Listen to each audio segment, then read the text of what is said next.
just trying to show that, yeah, they're just regular, everyday people. And you've picked an R behind your name, which would immediately make people go, gross. But I have not.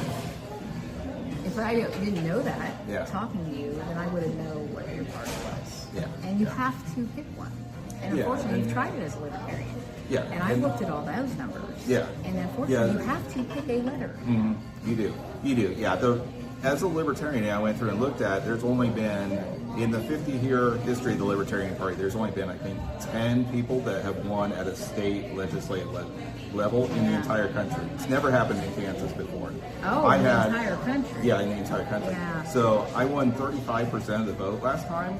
Just getting your tail kicked. That was the fourth highest libertarian in the country for a state. That's a lot for a libertarian in this state. I looked at the numbers. So it was. They usually get like 546 votes or something crazy like that. Yeah, if we get 1 to 3%, it's a good year typically. So yeah, it was a great year, but there's, even if I went out and talked to every single person, even if they shook their head and agreed with me, maybe I could squeeze out another 5%.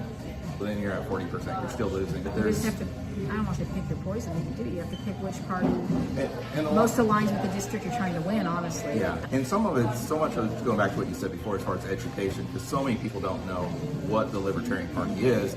And in, say, Jackson County, they didn't write out Libertarian on the ballot. They wrote Lib.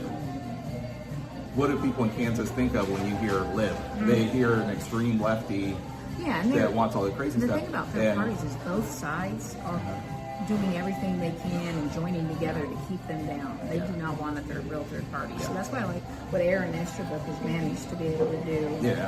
It's pretty great. It sounds pretty interesting. I interviewed him about all that.